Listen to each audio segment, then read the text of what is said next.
Hey Chris and Eric, I work on the customer happiness team and people often ask me if they should have a thumb's length of extra space or even a half size larger on purpose in their running shoes. What would you recommend? You see?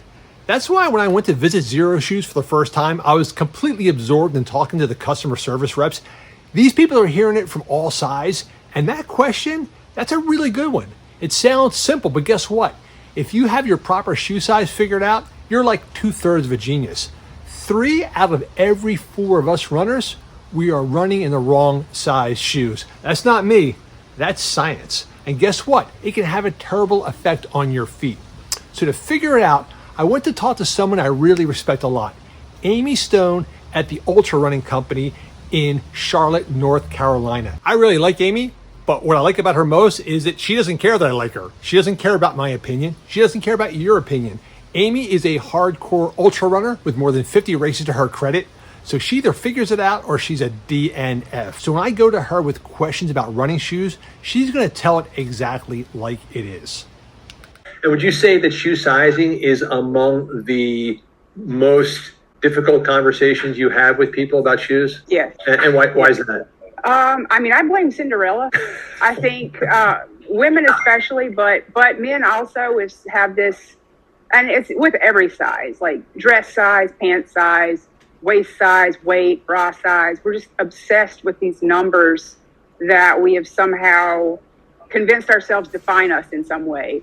And nobody else is ever going to know this number unless you tell them, and it's not their business.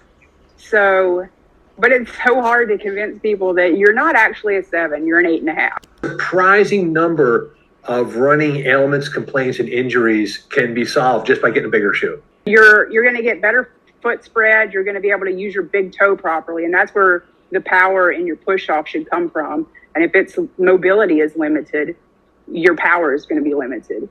And then, your foot's going to be moving wrong. You're not going to be landing right. There's so many simple things that can be fixed with getting the right size. So just go up a half a size and suddenly the things that you would go to a podiatrist for, you've already cured it. So Amy, what do you do personally? What's your fit like? I actually measured that about half an hour ago, so I would have an answer. And it literally is like my thumb width, which is a half an inch. Mm-hmm. And I do that in all of my shoes, even though there is a school of thought with barefoot style shoes that you don't need that extra space because you've got a lot less material pressing on your toes from above and below. It's a valid school of thought. I disagree with it. So I still wear like that half an inch of free space in all of my shoes, no matter how minimal they are.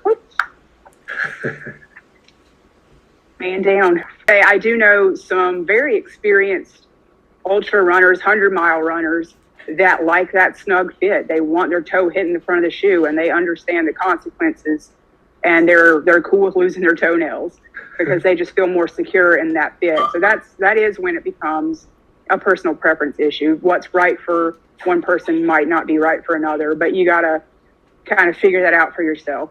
So, Marshall Ulrich, the great Badwater runner, he had his toenails surgically removed.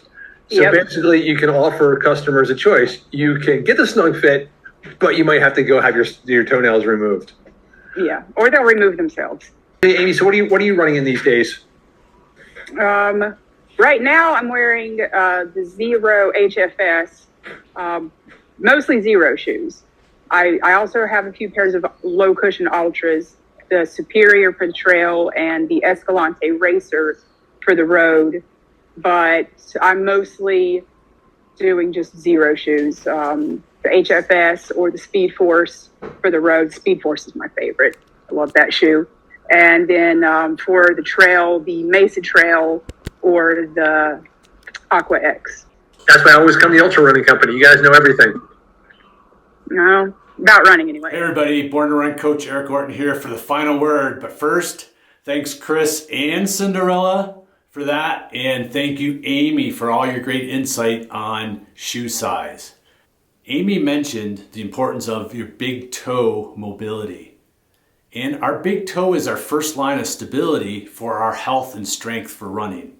So it's crucial that we have a proper fitting shoe to allow that big toe the mobility that it needs.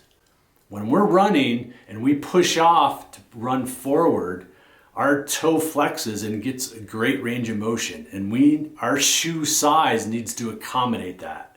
So what I do is I put my shoe on and put my heel back to the back of the shoe as it would normally fit.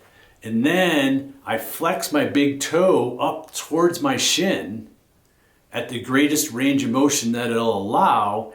And at that point, the end of my big toe should just barely be kissing the end of the shoe. And that allows me to know that I'm going to have enough range of motion for any type of running that I'm doing based on the amount of push off or range of motion that I'm pushing off with my big toe. So try that also. Hope that helps. Thanks for stopping by. And as always, over and out from Born to Run World. See you next time.